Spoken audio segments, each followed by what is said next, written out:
For the person that joined in, hi. Hopefully you are thinking about, finding food freedom and starting intuitive eating, or you are, and you just need a little bit of clarification on a few things. So anytime you have a question, just type in the chat and we will answer. We will answer probably literally anything that you throw at us. So what Bethany and I wanted to do, so my name is Alana, and I'm, Freedom with Food and Fitness. And I am just somebody who provides free content and free support for people that are sick of the diet mentality. They want to reject diet culture and find food freedom through intuitive eating, but also incorporate exercise into their lives as a form of self-love and not self-punishment. So that's my platform. So again, my name is Alana, and I will let Bethany introduce herself.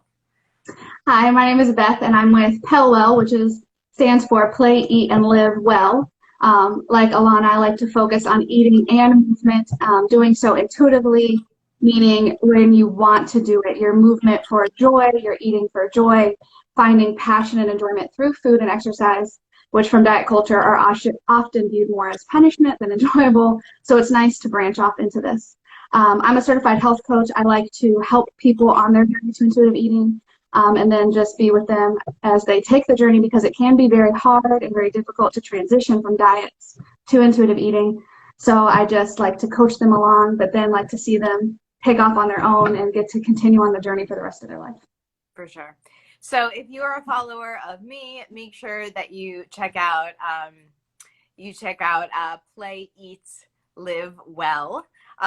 Check out Bethany and follow her. And if you're a follower of PELWELL, come on by on my side, because I feel like, so with my eating disorder journey, I didn't see professional help. I didn't have a therapist or anything. I literally just clung to Instagram and podcasts. So sometimes hearing something said from multiple people in multiple different ways, one particular way might really resonate with you and might become like an affirmation or something that you kind of hold on to throughout your journey to help you out. So, Beth and I we have the same platform, we have the same niche. We're kind of, saying the same stuff, coaching you through the same stuff, but the way Beth might say it and I might say it might be different, but we're both here. We're both here for the support. So, all right, let's get this party started. So we'll start the 10 principles of intuitive eating. Real quick, a little background about myself. I was somebody who dieted for over 2 decades. I tried every diet that was out there. I used to be over 200 pounds, and I was constantly trying to find the diet that would get me to what the world said was the perfect weight, which was like 125, which is still impossible for me. So that was something I struggled with for a long time, and it was very emotionally challenging. So when I stumbled across intuitive eating and the first principle, which is to reject the diet mentality, I thought, what is the diet mentality? Isn't diet just a normal way of life? This is just how we're supposed to live. So it's a very important principle, and it can often be the hardest one to implement, and that's why it's number 1. And it might take months before you can move on to principle number 2, but it's so important that you start with this one. So rejecting the diet mentality is basically deciding to never diet again. I know that sounds so scary, and you're like, but I have to diet because my goal is to lose weight. So can you lose weight with intuitive eating? Yes. But is that your first focus? No, because we want to get in tune with what your body actually needs and wants. And then once we focus on that, we can move to other stuff later. So the diet culture is over a $20 billion industry. So the influence is huge.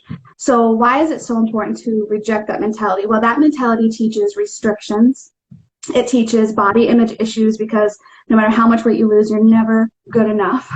And it teaches unhealthy eating patterns. It teaches us to either eat within certain time frames or to only eat a certain amount of calories or macronutrients, which sometimes you need more, sometimes you need less. So there should be no food rules. So rejecting that diet mentality is the fundamental principle, because it's going to help you break free of all of the food barriers and food rules and start to find joy in food and start to actually fuel your body the way that it needs. Mm-hmm. And I'm going to kind of jump on that one. So the diet mentality, it's so pervasive that as Bethany said, you don't even realize that that's the mentality that you're in. You just take it as truth.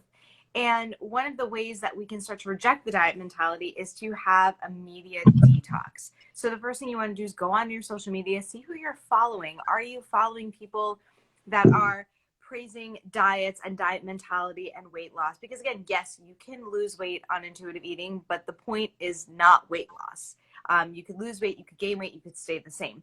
But going through, seeing who you're following, unfollowing any accounts that talk about diets, or even have pictures of their body. If this perfect body is triggering to you, then you probably need to not be looking at that anymore. And even follow more body positive accounts, follow more accounts that show different types of bodies, bigger, smaller, cellulite rolls. Like, there are a ton of really great accounts out there. Even people who are fitness professionals, they will post pictures of their rolls, their cellulite, their this or that. That's the type of things we want to see, because we don't want to keep seeing just this airbrushed image and think that that's life and that's the way that we're supposed to look, and that's even the way that they look, because they don't.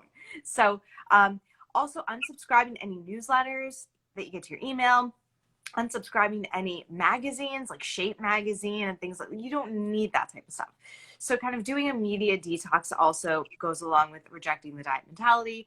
And I will kind of piggyback off what Bethany said. I had an eating disorder for about 5 years in my 20s, and when I was at my skinniest, I was my most miserable.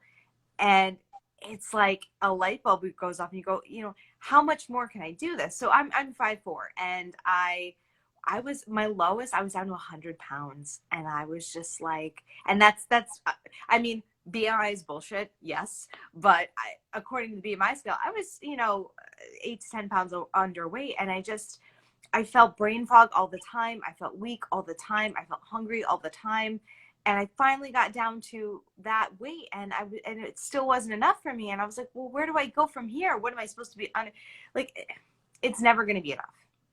And that's because the work that you need to do, if you're in diet culture, if you're steeped in diet culture, it's not external work that needs to be done. It's more internal work and mindset work that needs to be done. Yeah. So I am going to go with the next intuitive eating principle. So that is honor your hunger. So hunger is, when we're steeped in diet culture, we think that our hunger cues are almost trying to work against us. Like, and we try to ignore them. We try to, drink a glass of water or coffee or whatever, or chew gum. And we don't realize, or we forget somehow, that hunger is a biological cue. It's your body telling you that you need energy. We forget that food is fuel, it's energy. Calories are how our body functions in life. And when you're hungry, when you're feeling hungry, it's not to sabotage your weight loss goals. It's because your body needs energy. Hello, welcome. If you have any questions, just put them on in the chat. So, Gwyneth just came out with the intermittent fasting, and I lost my shit. I was like, what are you talking about? It's like, there's no way to intuitively fast. If you're fasting, you're consciously not eating. There's nothing intuitive about it. And, there's a lot of these different time nutrition diets and all these things where you should be eating at these times for all, optimal weight loss and blah, blah. If you're hungry, you need to honor that. Like, you need to honor what your body's asking for, because it's asking for it. So, I used to have these set times where I would eat, I had my snack at this time, blah, blah, blah, blah, blah. And, relatively speaking, I would say my body seems to be consistent in when it wants food. But sometimes, I usually have a snack around 2, let's say. Sometimes by 1 o'clock, I'm starving. And maybe that's because I didn't eat enough at lunch, and I thought I did and I didn't. And all of a sudden at 1 o'clock, I'm hungry again. Am I going to torture myself and not eat for the next hour because it's not 2 o'clock yet? Or am I going to honor my hunger? I'm going to honor my hunger because I'm going to feel better. I'm going to have more energy. And honestly, that entire hour, if I don't eat, I'm going to be thinking about eating. I'm not going to be doing anything else. I'm going to be thinking about eating because I'm hungry. So you have to honor your hunger. When you feel hungry, you eat. And again, it doesn't have to be like this humongous thing that you have to eat. You don't have to eat an entire other meal, but gauge how hungry you are. And you know, this is all very fluid, flexible work. So, you know, do it accordingly. Maybe you need a whole sandwich. Maybe you need some baby carrots. Maybe you want a cookie. Who knows? So just kind of, you know, gauge it out and scale it. Yeah, I wanted to add something onto that too. It's exactly as she was saying too. If you put off the eating without honoring your hunger, I'm sure we've all been there. And then you typically tend to overeat on your next meal because you've been so restricted for so long that you get to that point where you can't make good, healthy decisions anymore because you're so hungry. Just give me whatever's the easiest. And so that can really sabotage your just trying to nourish your body well because you're just too hungry at the point. Yep. And you know, I noticed that when I, like, let's say it's maybe an hour before dinner and I'm really hungry, I eat a small snack, even if it's only an hour before dinner, because I know if I wait that extra hour, I'm going to shovel that food in my face really fast. And I'm not going to even enjoy the nice dinner that I cooked for my family and me. So, like, what was the point? So, you know, and then again, and then you overeat at dinner. You eat too quickly, you eat too much, and then you have that uncomfortable fullness afterward. Yeah. Principle number 3? Go for it. Okay. All right. So number 3 is to make peace with food. So this is where you'll hear a lot of intuitive eating people say, all foods are acceptable, or no food limits, or no food rules. And I know that that can sound really scary, especially if you come from a disordered eating background where you feel like you can't trust yourself around food. You feel like if someone puts a pizza in front of me, I'm going to eat the whole thing. If I have a pint of Ben and Jerry's, I can't stop halfway through. I'm going to eat the whole thing. So I know that can be very scary. But not making peace with food is diet culture. And if we're trying to break free from that, we really need to make peace with all foods, especially the scary foods, the foods that we feel like we can't trust ourselves around. Because when you allow these foods in more often without the negative connotation that they're bad, which, by the way, food should not be labeled good or bad. Food has no moral value. Sorry, side tangent. But the more we restrict those foods that we enjoy, because let's face it, a lot of the foods that are considered bliss foods or treat foods are delicious, so we like them. But if you don't allow yourself to eat them that often, how many times have you thought about it day after day after day, to the point then when you do have that pizza in front of you, you eat the whole thing? Mm-hmm. But if you make peace with food, here's what can happen. On a Tuesday night, yep, you don't have to wait till Friday, you have a pizza. And you feel satisfied. You feel good with it after a couple slices. Guess what? You can put it away and have it later. It's not off limits like it is in diet culture. In diet culture, you only have your cheat meal, and then you have to wait again 21 days or whatever it might be. So making peace with food is allowing all food, whether you might have considered it before good or bad, and it's having that healthy relationship where you can eat whatever you want, because I promise you, as somebody who's been through this journey, you will find that balance where you'll eat enough to be satisfied and you can put it away. I know it sounds impossible, but you can. If you just joined in, I came from an overweight diet culture deep background where cheat meals were my planned binges, and I would eat so much at my cheat meal to the point I felt sick. And I did it all the time because I was under restriction for the rest of the time. So when I finally made peace with food, I remember one time there was this moment. I was eating a pizza, and I used to eat the whole thing. And I had several slices left, and I was like, I feel good, actually. And I stopped eating it, and I put it away. And for me, that moment was huge because I finally learned how to have peace with food and to be okay with not eating the whole thing, because it wasn't off limits. If I wanted it tomorrow at lunch, it was there for me. So I didn't have to scarf it all down. So finding that making peace with food is going to be very liberating and exciting. And I know it can be scary to start, but it's really going to be good for you. Yeah.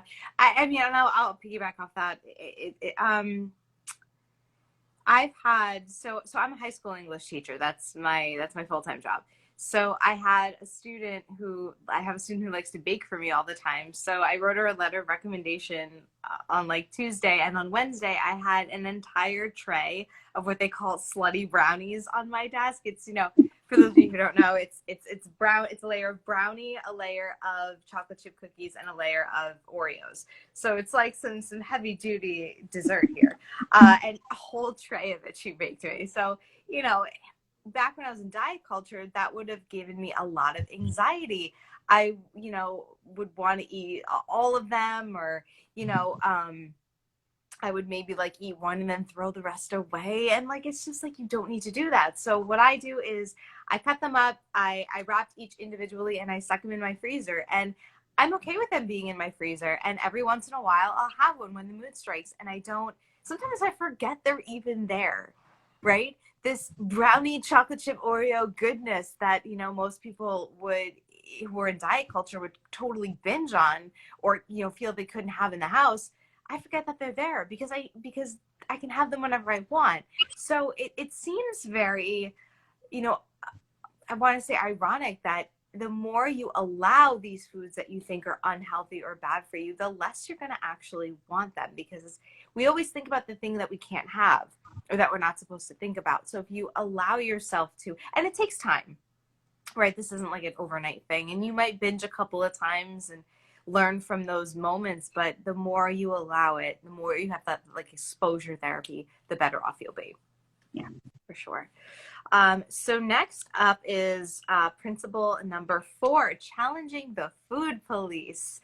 So I like to think of the food police as internal. So we have the diet mentality, which is external, these external messages from media, friends, family, whomever. And then we have the food police, which is kind of like our internal monologue. And, they tell us that certain foods are good or bad or healthy or unhealthy. And I actually saw a post from somebody the other day, and they were like, I know a salad and penny vodka doesn't have the same nutritional composition. I'm a dietitian, not an idiot. It's like, that's amazing. Because, yes, we know that different foods have different nutritional compositions. We're not stupid, but to label them as good or bad sets you up to want to restrict the bad ones, and then those are the ones who end up binging. So if we just see food as food, and we really think about what we want to eat, what amount will make us feel full and satiated, and how we're going to feel afterward, which is really the key, I think, is, because people are always like, oh, well, I'm just going to eat pizza all the time because it's delicious. But intuitive eating is partially how you're going to feel after that meal. So if you eat half a pizza, you're probably going to feel like crap. I know I would, at least. So it's not labeling anything as good or bad. It's just whatever you want in the moment. It's just whatever is going to make you feel good and make you feel full and satiated. So we need to start, maybe having, pinning some really, or saving some really good affirmations. And maybe even I've heard people in therapy say, if you give the food police a name, or, think of what the food police would look like if it were like a human or a little cartoon character, and talk to it, like kind of almost separate it from your identity, talk to it, tell it to shut up, and that you're going to do what's right for you, and you're not going to listen to it. And that sometimes helps people as well. But, as much as we need to quiet that outer critic, we need to quiet the inner critic too. And question, like, if the food police says, you're not supposed to have that pizza. Well, why? Why can't I have that pizza? What's wrong with that pizza? Is that pizza going to physically hurt me, kill me? Like, what? And kind of really question, is this diet mentality that culture has taught me, is that what this voice is coming from? Yeah, I just want to add something on that. Also, it helps, at least I used to do this, if you go out to eat and you see people having pizzas or burgers and stuff, my mind used to go to, oh my goodness, I can't believe they're eating that. So if you kind of struggle with that too, that's still your inner food police. Even though it's judging someone else, it's still feeding negative thoughts for yourself. So even if it's not judging your own food, also just try to get rid of it in every aspect, because it's still going to be feeding that negativity, and that's really what we want to get rid of. For sure. So number 5 and 6 kind of go hand in hand. So I won't get too deep, because I feel like number 6 gets more into the eating factor of it. But number 5 is to respect your fullness. So this is all about understanding when you are full, which, coming from a diet background, can be something maybe you don't know what that feels like. We all know what it feels like to be famished and hungry. And most of us who come from a diet background know what it feels like to feel overly stuffed, and that's like after you binge eat. But finding that full, satisfied, satiated feeling can be hard. I have a client who just likes to eat, and he will say, I don't know when I'm full because food's just good and I want to keep eating. So it can feel hard, especially if food's good. You might just feel like, oh, I just want to keep eating because it's delicious. Like yesterday, we went on a hike and I was full, and my husband had trail mix and he was eating it, and I thought, oh, I want trail mix, but I was like, but I'm full. And that's that diet mentality, and it'll keep coming back. So we see food and we think, oh, I'm going to eat even when we're full, because diet mentality has really got us off kilter with intuitively what our body needs. I was full. I didn't need any more food. I've just been trained to, there's food, let's eat it. Well, So just because you didn't have it, like you would restrict it. So your body was still in that loop. Like, oh, there's food. Finally, yes. there's food. Yes, because and that's from those years of restriction. It's kind of like they've done studies, and when you you keep something in a famine state for so long, it takes a long time for it to trust that there will be food there again. And diet does that. You lose that trust that there's going to be food there again. So when you see food, that's why we overeat. So finding that fullness feeling and respecting that is really important. And I think that pours into number 6. So I'm going to hand it over because they kind of really go hand in hand. Sure. And I think it's important to note that, just because Beth and I are recovered doesn't mean that we don't have those thoughts from time to time. It's not a perfect system. And I've heard, I listened to the Body Love Society podcast. I love Lauren and Jenna, and I definitely recommend that because that was definitely really critical in my own recovery. But, they were saying even they don't do it perfectly. They sometimes they have a thought and they have to like sit with that thought and say, why am I feeling this way now? But, number 6 is feeling your fullness. And there's a definite difference between feeling full and feeling satisfied. Feeling satisfied or being satiated, that's more, are you happy with what you've had? Like, do you feel content? And then fullness is like kind of your physical feeling. And satisfaction is almost more emotional, I would say. So just, feeling your fullness. And a lot of times, I'll tell people, think of it like a scale. 0 is you're about to eat your hand, and 10 is you feel like you're about to explode. Try to find where it's comfortable for you before you need to eat. Maybe that's a 3, maybe that's a 4. See when you feel full. Maybe that's like a 7 or 8. But the thing that I also say, like the caveat that I give, is that you don't want to turn this into the hunger and fullness diet, where you only eat when you're hungry and you only stop when you're comfortably full. Like sometimes I want a couple of extra bites of that birthday cake because it just tastes good. And I know I've made peace with the idea that I'm probably going to feel a little uncomfortably full, but I don't do that all the time. So it's okay. And I don't fear the weight gain or the sugar or whatever it is. I'm just like, you make very intentional and conscious decisions. So, if I'm at a 3 and I'm hungry and I'm out and I don't have like a snack packed for some reason, like it's okay if I wait till I get home and I'm probably going to be a little more hungry. Or again, if you want to take a couple of extra bites because it tastes good. It doesn't just have to be about like your biological hunger. It could be, food is for celebration. It's for, bonding and family and friends. So, we want to feel the fullness. We want to kind of get intuitive in terms of how we feel in our own body and get out of our head a little bit sometimes. Yeah, definitely. Yeah. And food can be very emotional. So that brings us to number 7, is to honor your feelings without using food to cope with stuff. So this is especially important if you're an emotional eater. We have varying emotions, from stress to sadness to anger, that affect us all in very different ways. And a lot of us turn to food to cope with those emotions.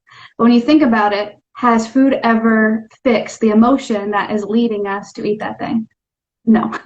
So I strongly encourage people to keep food journals. And no, I don't mean logging your food and counting your calories. I mean, if you feel a certain emotion and you turn to a food, don't judge yourself for it, but write down, what was the emotion? What were you feeling that day? What led you to that food choice? How did you feel after you ate it? Did it make you feel better? Did you feel worse? What kind of feelings came up with that? And this can often be very scary because most of us don't want to face the emotions that are inside of us. We'd rather just keep suppressing, and I can just have the brownie and I'll feel good momentarily. But that feeling's going to keep coming up. So until we learn how to deal with the emotions that are driving the food binges are probably not going to stop because we're not actually dealing with the issue at hand. So we want to find something that we can get rid of those negative feelings that's not food related. And I know this was something that I grew up being taught was, if you get a good grade, we'll take you out for ice cream. So for me, food was taught to be a reward or a punishment. If I did good, I got the dessert. If I didn't, then I didn't. So changing that mindset is big. So finding something that you can do to help with the emotions, that could be journaling, it could be a hobby, it could be going for a walk, it could be meditation, yoga, any of those things that are going to help you deal with what's actually causing the emotional trauma or whatever it might be for you, rather than just turning to food, is really going to help you on this intuitive journey too, because intuitively you're getting in tune with your body, and that includes your emotions. Absolutely. Yeah, it's just a lot of the work is just being curious. Like, why am I feeling this way? Why do I want this brownie? Why do I want this salad? Is there a nutrient that my body's not getting enough of, right? Like, if you all of a sudden are craving a big juicy steak, are you not giving yourself enough iron, or like whatever the case may be? So just being curious, not critical, just curious, right? And then the other thing I wanted to say is a lot of the times we crave food because when we have foods that are high in sugar and fat and calories, we get that serotonin boost. We get that, it's the same parts of the brain that light up when you do drugs. Like it's an addiction of sorts. And that's a very temporary boost in mood. So again, it's putting a Band-Aid on a bullet hole if you have some inner stuff that you need to be working on. And then number 8 is respect your body. So I tell people diets work. They work really well, but they only work for a short period of time because they're not sustainable. So, people who go on the keto diet and they cut all the carbs, they lose like a massive amount of weight at first. Well, guess what? A lot of that's water weight. It's not like your body composition has changed at all. And it's not, I'm sorry, it's not sustainable. Not that I don't love, avocado and cheese and bacon and all of that, but, to never have a carb again, or to, even regulate and monitor your fruit intake because of the carb, like that is bananas to me. Literally, pun intended.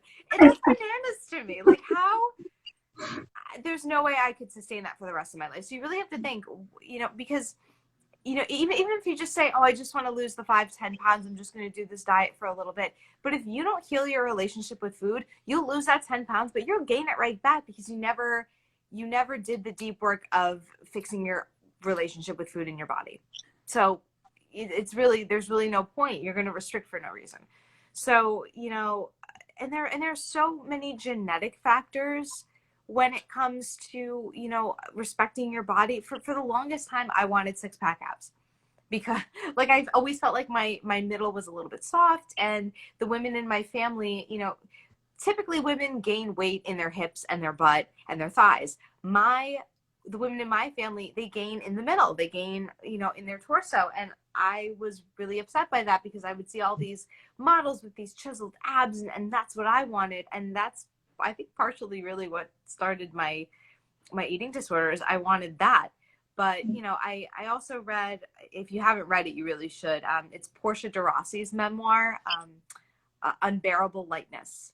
And she talks about how when she was like, I think like 85 pounds at one point, she was like scary thin, but she still saw fat thighs.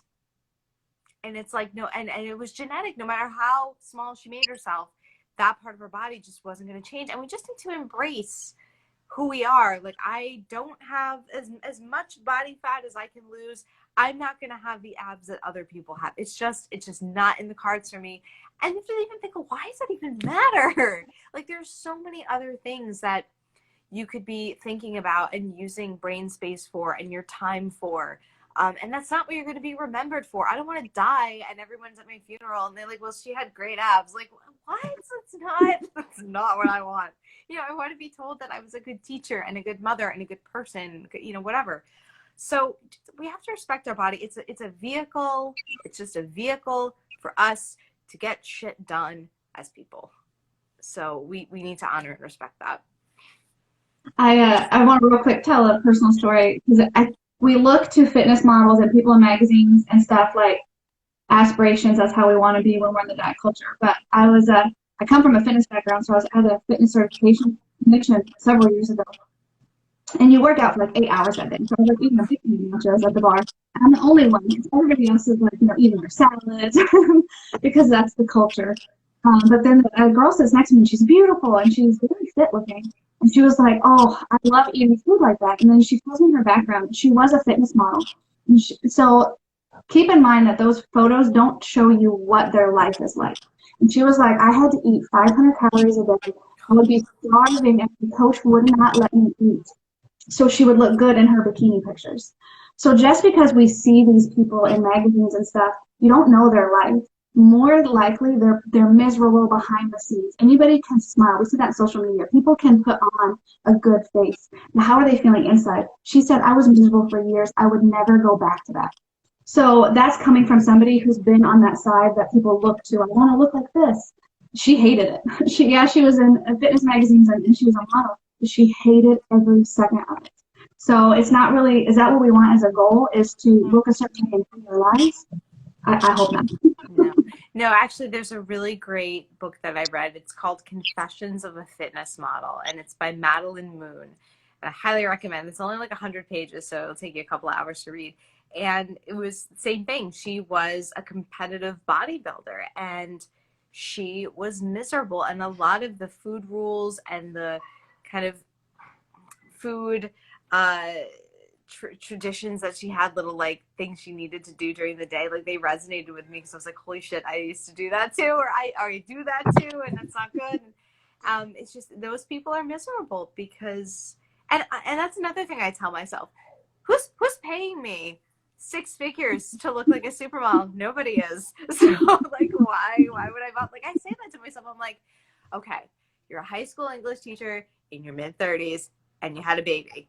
So I don't tell myself that to like demean myself or my job or like my life, but it's like, that's what you're doing. That's your goal in life. That's your role in life. It's not to look perfect. It's not to look like these other people. So like, why are you trying to? So that's another thing to really think about. Find moral value with yourself.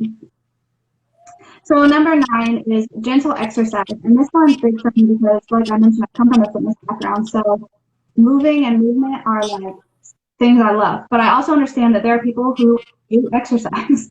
So when you come from diet culture, exercise needs to be, or at least it's presented in a gym environment, or you have to run a 5K, or you have to lift these weights. And you'll see all the pictures and all that stuff of all these hard workouts you have to do. It doesn't count unless it was high intensity interval training or Tabata boot camp. But exercise can be movement. There's a thing called NEAT, which is just your daily activities. So dancing around the kitchen when you're cooking, or dancing in the shower, or going on a hike, or maybe it is the gym, you enjoy exercise, or maybe it's a gentle yoga stretch session or something like that. Exercise can be whatever it needs to be for you to find joy in movement. You don't have to go to the boot camp class to have found some kind of activity during that day. So, and it also means if you wake up in the morning and you're tired and you don't want to move, that's okay too. There's no exercise rules for you individually that says when you're tired, you have to go to the gym. If you're tired, again, intuitively, that's your body saying, please, can I have a break? And we need to honor that. If your body needs a break, give it a break. And if it's ready to go and it wants to go to the gym or it wants to go on a hike, then honor that too. Just make sure you're actually listening in what you need and not what outside influences are telling you to do. Right. And there is a difference, I think, between exercise and movement. Maybe if you're in the middle of recovery, maybe you just want to focus on movement. And again, that's those more lower impact things. That's, I like to dance with my son's 10 months old. So I like to hold him and like dance with him to the toddler music, and that's movement. And sometimes if the weather's nice, we take a walk in the stroller, and that's movement. But then there's also exercise that I like to do. I like to do the Beachbody programs. And me personally, I like having a challenge. I like having a goal and meeting that goal. So I like, trying to challenge myself to increase my weights. But that's just me. And I'm not doing it from a place of punishment. And I think that's the key, is why are you moving? What is the intention? A lot of this work is intentional. Is it coming from a place of self-love and challenge and fun? And are you taking that hike so you can see that beautiful view and spend time with your significant other? Or are you taking that hike because you feel like you had that cupcake yesterday and that was really bad and you need to make up for that? So, again, difference between movement and exercise and the intention behind it really means everything. And now we have number 10, honor your health. So gentle nutrition. And then we can also talk about gentle movement, but, just it says it all in the term gentle. We need to be gentle with ourselves. We need to give ourselves grace and compassion, and we're not going to do things perfectly, and we're not going to look perfect because nobody looks perfect, not even the people that we think look perfect. We need to just honor those things. And there are some very key things about intuitive eating that I think people who don't follow it and who scoff at it tend to forget, or they don't know about. Number one is that, we promote obesity. That's what people think.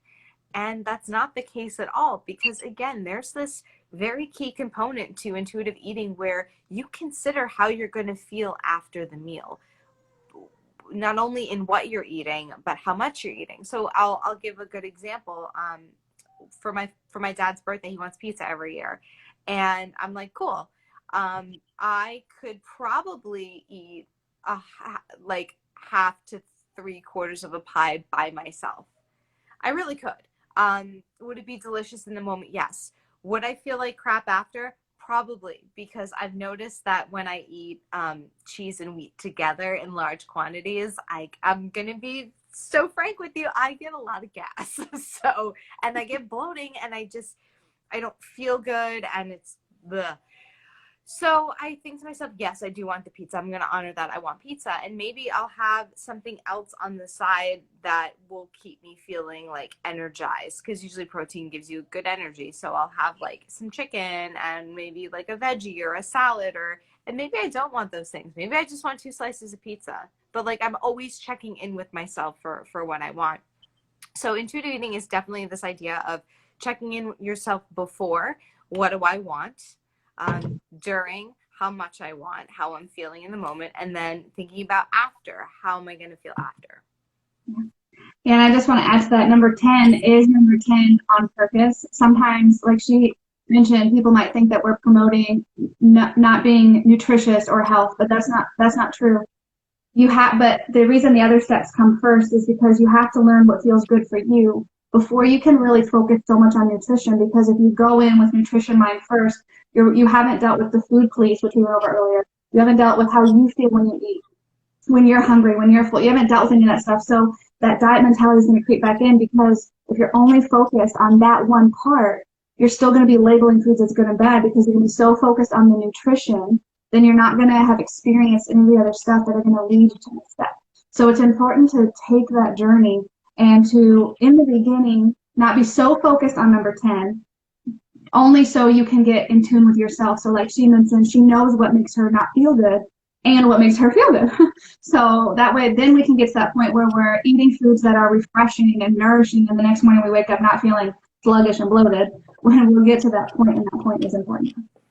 Well, I'll tell you, the reason I know that intuitive eating works, and what I tell people from the get-go is, think of it like when you're on vacation. When I'm on vacation, the first 2 or 3 days, I want to eat all the things that I normally wouldn't get to eat. Not that I restrict them, but because I don't make them, or they're not really readily available. So, we went to Hawaii, and I was like, oh, fish tacos, oh, this cute cocktail, oh, all the coconut water and blah, blah, blah, blah, blah. And then, it was more heavier foods, really, because we were going out to eat a lot. And then by day 3 or 4, and this is like every vacation I go on, day 3 or 4, I'm like, I really just want a salad, or I really want broccoli. Like, you will crave those things. It's bizarre the way that it happens, but it does. So you just kind of have to trust the process. Yeah, I had a client text me the other week, and she started out and she was like, I'm going to tell you, it's not going to work for me because all I eat is cheese and pasta.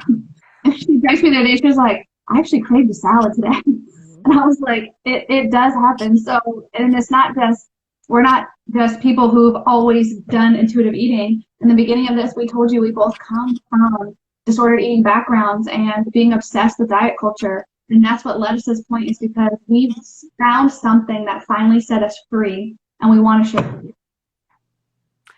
Well, I hope this is helpful for some people out there who are, dancing with the idea of ditching the diet. And if you guys, again, follow us both. We're always providing great content and, just trying to cheerlead your way through your own journey. And DM us if you have any questions. I'm sure we'd both be happy to answer anything. Yeah. Well, thank you for doing this morning. This was nice. Absolutely. All right, let's keep in touch. Maybe we'll do one again. Yes, for sure. Okay. All right, everybody. See ya. Bye.